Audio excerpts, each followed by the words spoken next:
तो हेलो दोस्तों, कैसे हैं आप सब। Welcome to my YouTube channel study solutions, जहां आपको मिलेंगे आपकी स्टडी से रिलेटेड सॉल्यूशंस भर भर के। आज का ये वीडियो हमारी इंग्लिश स्पीकिंग सीरीज का पहला वीडियो है, जिसमें हम बिल्कुल बेसिक बिल्कुल ही बेसिक से इंग्लिश केवल सीखेंगे ही नहीं बल्कि बारीकी से समझेंगे भी। वीडियो शुरू करने से पहले आपसे एक रिक्वेस्ट, अगर आपने अभी तक हमारे चैनल को सब्सक्राइब नहीं किया है तो चैनल को सब्सक्राइब कर दीजिए और वीडियो पसंद आए तो वीडियो को लाइक कर दीजिए। तो चलिए शुरू करते हैं बिना किसी देरी के। आज के इस वीडियो में हम इंग्लिश की कुछ बेसिक वर्ड मीनिंग सीखेंगे जो हमारी डेली लाइफ में बहुत ज्यादा यूज होती हैं और जिनका सीखना हमारे लिए बहुत जरूरी है अगर हमें इंग्लिश बोलना सीखना है। तो आपको स्क्रीन पर चार्ट दिख रहा होगा जिसमें हमारा पहला वर्ड है आई। आई का मतलब होता है मैं। हमारा दूसरा वर्ड है यू। यू का मतलब होता है तुम या आप। तीसरा वर्ड है ही का मतलब होता है यह या वह, और इसका इस्तेमाल हम लड़के के साथ करते हैं। जब कोई लड़का होता है तो हम उसे कहते हैं ही। हमारा नेक्स्ट वर्ड है शी। शी का मतलब भी होता है यह या वह, लेकिन हम इसे लड़की के लिए इस्तेमाल करते हैं। जैसे कि मैं कहूँ वह मेरा भाई है तो मैं कहूँगा ही इज माई ब्रदर, क्योंकि वह लड़का है। और अगर मैं कहूँ कि वह मेरी बहन है तो वह के लिए हम शी का इस्तेमाल करेंगे, शी इज माई सिस्टर। तो अगर लड़का है तो ही और लड़की है तो शी, दोनों का मतलब यह है या वह। तो आगे बढ़ते हैं। इसी तरीके से हमारा नेक्स्ट वर्ड है इट। इट का मतलब भी यह होता है और इसका इस्तेमाल हम चीज या जानवर के साथ करते हैं। अभी हम आगे देखेंगे सेंटेंस में इसका कैसे इस्तेमाल होता है। नेक्स्ट वर्ड है हमारा वी। वी का मतलब होता है हम, और लास्ट वर्ड दे।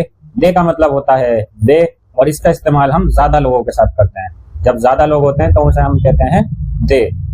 तो चलिए अब देखते हैं कि इन वर्ड्स का इस्तेमाल हम सेंटेंस में कब करते हैं और किस सेंस में करते हैं। ध्यान रखिए, इंग्लिश लैंग्वेज में कई वर्ड्स का इस मीनिंग बिल्कुल सेम होता है, बस फर्क केवल सेंस का होता है कि किस सिचुएशन में हमें कौन सा वर्ड यूज करना है। तो चलिए सीखना जारी रखते हैं और आगे बढ़ते हैं। पहला वर्ड हमारा आई। आई का मतलब होता है मैं।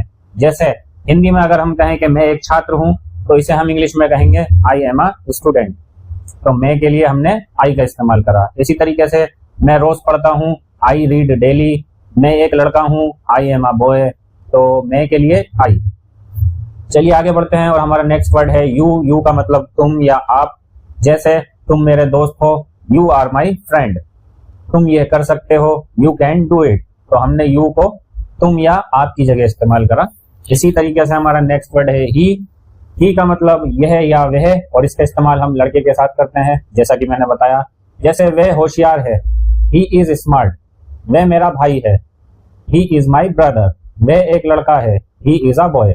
इन तीनों सेंस में वह का मतलब किसी लड़के से था।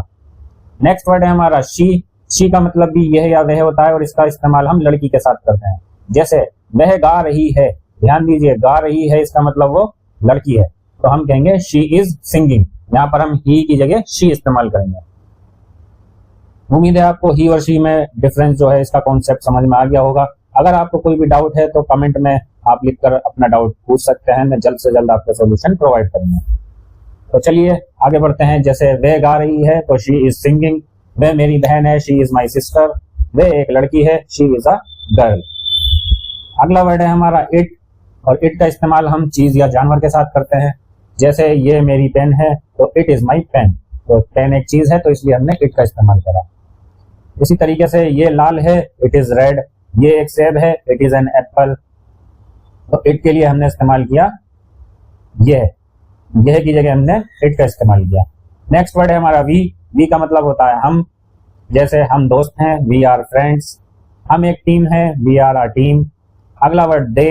दे का मतलब वे होता है और इसका इस्तेमाल हम ज्यादा लोगों के साथ करते हैं। जैसे वे खेल रहे हैं, दे आर प्लेइंग।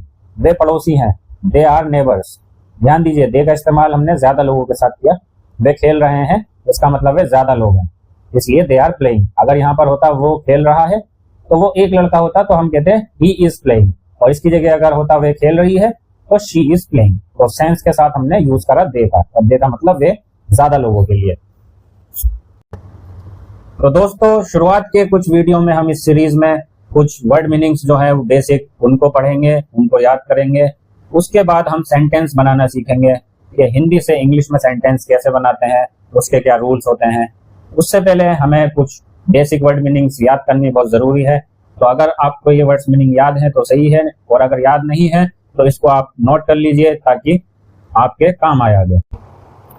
तो चलिए मिलते हैं नेक्स्ट वीडियो में, तब तक ये वीडियो की वर्ड मीनिंग याद करिए और आगे हम अपनी सीरीज में इंग्लिश स्पीकिंग को जारी रखेंगे। तब तक के लिए गुड बाय, थैंक यू।